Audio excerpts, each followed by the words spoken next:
मैं गौरव Dubey study preparation factory में आपका स्वागत है। आज हम मध्य प्रदेश के वनों का वर्गीकरण पढ़ेंगे। मध्य प्रदेश में मुख्यतः 3 प्रकार से वनों को वर्गीकृत किया गया है। नंबर 1 भौगोलिक आधार पर, नंबर 2 प्रशासनिक या शासकीय आधार पर और नंबर 3 वनों के आधार पर, वृक्षों के आधार पर। मतलब जो वृक्ष अधिक पाए जाते हैं उनकी एक कैटेगरी बना के, जैसे साल, सागौन, बांस आदि। इस प्रकार से 3 प्रकार से बांटा गया है। सबसे पहले हम बात करेंगे भौगोलिक आधार पर वनों का वर्गीकरण। भौगोलिक आधार पर वनों को 3 श्रेणियों में बांटा गया है।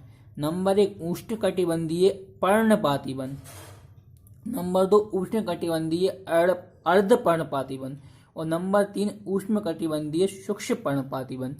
देखो, इनमें क्या होता है कि वर्षा की विभिन्नता के कारण और मिट्टी की विभिन्नता के कारण ये अलग अलग प्रकार के वनों को बांटा गया है। सबसे पहले अगर हम पर्णपाती वन की बात करी जाए तो जैसे कि नाम से ही जाहिर होता है कि ये अपने पत्तों को गिरा देते हैं जब पानी की कमी आती है या जल स्तर जब कम होता है वृक्षों के लिए, जब जमीन में ऊष्मा मतलब जमीन से जो नमी प्राप्त होती है वो कम हो जाती है तो वृक्ष अपने पत्ते गिरा देते हैं, इसको हम पर्णपात बोलते हैं। इसमें जहाँ 50 सेंटीमीटर से लेकर 100 सेंटीमीटर तक की वर्षा होती है उस क्षेत्र में यह वृक्ष पाए जाते हैं। और इसमें कौन कौन से जिले आते हैं तो जबलपुर, सागर, छतरपुर, छिंदवाड़ा, बालाघाट, दमोह आदि क्षेत्र इस वन के अंतर्गत आते हैं। अगर उष्णकटिबंधीय अर्धपर्णपाती वन की बात की जाए तो इसमें कुछ वृक्ष ऐसे होते हैं जो अपने पत्ते गिरा देते हैं और कुछ वृक्ष नहीं गिराते, इसलिए यह वन क्षेत्र ऐसा लगता है कि साल भर हरा भरा बना रहता है। इसे हम सदाबहार वन भी बोल सकते हैं। सदाबहार वन की कैटेगरी में जहाँ वर्षा 100 सेंटीमीटर से 150 सेंटीमीटर के बीच होती है, जैसे कि मंडला, बालाघाट, शहडोल, सीधी, जो भी पूर्वी मध्य प्रदेश का भाग है वहां पर ये वृक्ष पाए जाते हैं अधिकतर। इसमें कौन कौन से वृक्ष पाए जाते हैं? सागौन, साल, बांस आदि प्रकार के वृक्ष पाए जाते हैं। अब उष्णकटिबंधीय सूक्ष्म वनों की बात की जाए तो सूक्ष्म मतलब सूखे, जिस क्षेत्र में कम वर्षा होती है उस क्षेत्र में यह वन पाए जाते हैं। और यह वन क्या करते हैं कि अपनी पत्तियों को कांटों में बदल लेते हैं जिससे कि बाष्प उत्सर्जन कम हो और कम पानी की क्षति हो या कम पानी निकले बाष्प उत्सर्जन के जरिए। तो इसमें शिवपुरी, भिंड, मुरैना, ग्वालियर, रतलाम आदि क्षेत्रों में यह वन पाए जाते हैं। इसमें हर, बमूल, तेंदुपत्ता, पलाश आदि प्रकार के वृक्ष पाए जाते हैं। अब हम प्रशासनिक आधार पर बात करते हैं। प्रशासनिक आधार पर भी वृक्षों को 3 कैटेगरियों में बांटा गया है। एक संरक्षित वन, एक आरक्षित वन और एक अवर्गीकृत वन। संरक्षित वन में क्या होता है कि वह वन जहाँ सरकार का नियंत्रण होता है लेकिन कुछ मात्रा में वहां पर वन काटने की इजाजत और वन से प्राप्त होने वाली सामग्रियों को इकट्ठा करने की और लाने की इजाजत रहती है। पशुपालन को करने की इजाजत रहती है, पशुओं की चारा मारा लाना, लकड़ी लाना, इसकी इजाजत रहती है कुछ हद तक, कुछ नियम कानूनों के लिए। इसमें नियम कानून कठोर नहीं होते। लेकिन आरक्षित वन जो होते हैं इसमें बहुत कठोर नियम कानून होते हैं। उसमें किसी भी प्रकार की मानव हस्तक्षेप को पूर्णतः वर्जित रहता है। वहां पर मानव को मतलब मनुष्य को किसी भी प्रकार का उसका उपयोग नहीं कर सकता उस वन क्षेत्र का। और एक होते हैं अवर्गीकृत वन।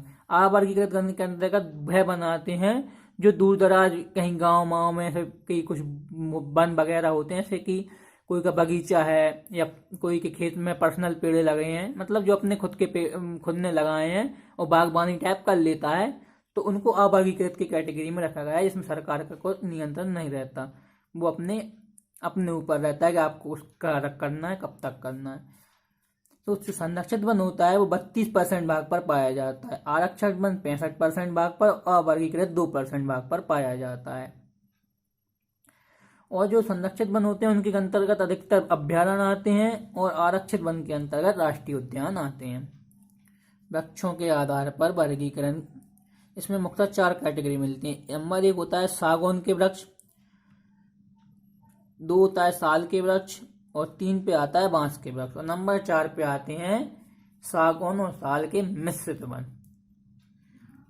सबसे पहले हम बात हैं सागौन के वृक्षों के बारे में। ये मध्य प्रदेश में सर्वाधिक पाए जाने वाले हैं और ये मध्य प्रदेश के दक्षिणी भाग में अधिकतर पाए जाते हैं और इसका वानस्पतिक नाम होता है टेक्टोना ग्रांडिस।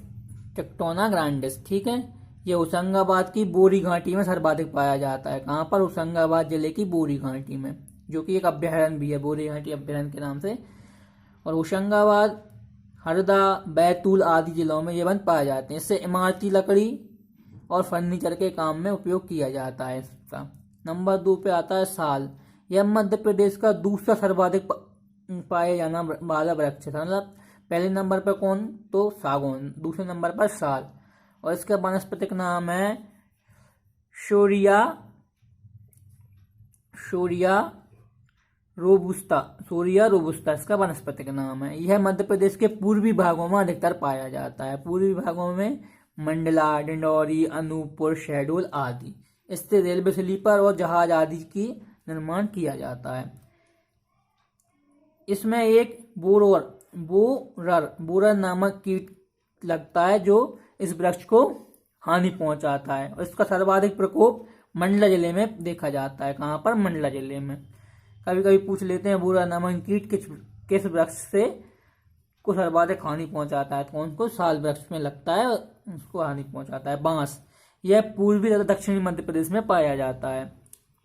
इसका वानस्पतिक नाम है डेंड्रोला कैलेसम। क्या नाम है इसका? डेंड्रो कैलेसम। और ये बालाघाट, होशंगाबाद, खंडवा, बैतूल आदि जिलों में पाया जाता है। उसका उपयोग कागज उद्योग, टोकरी उद्योग और चटाई उद्योग आदि में किया जाता है। अब नंबर 4 पर जो आते हैं वो मैंने लिखा नहीं है, क्योंकि साल और सागौन के मिश्रित वन पाए जाते हैं। साल और सागौन के मिश्रित वन अधिकतर बालाघाट, छिंदवाड़ा, मंडला आदि क्षेत्रों में पाए जाते हैं। साल और सागौन दोनों के वृक्ष बहुत मात्रा में पाए जाते हैं। इसके बाद हम कुछ और बात करते हैं, जैसे खैर का वृक्ष से कत्था बनाने का कारखाना मध्य प्रदेश के शिवपुरी और मुरैना जिले में पाया जाता है। मुरैना जिले में कहाँ पर? बानमोर में। और शिवपुरी में पाया जाता है। शासकीय लाख कारखाना कहाँ पर है? तो लाख कारखाना उमरिया में स्थित है। इसके बाद भिलावा क्या होता है? इससे पेंट बनता है। इसका कारखाना कहाँ पर है? छिंदवाड़ा में। पेंट वो वाला, रंगाई पुताई वाला पेंट। और तेंदुपत्ता से बीड़ी बनाने के का कार्य जबलपुर, सागर, दमोह आदि जिलों में किया जाता है। मध्य प्रदेश में 2 बार वन नीति आई है। एक 1952 में पहली वन नीति और दूसरी बार 2005 में। ये दोनों याद रखना। वन नीति क्या होती है कि वनों के लिए नियम कानून बनाए जाते हैं। तो दोस्तों ये वीडियो कैसा लगा? अच्छा लगा तो लाइक करें, सब्सक्राइब करें, शेयर करें। धन्यवाद।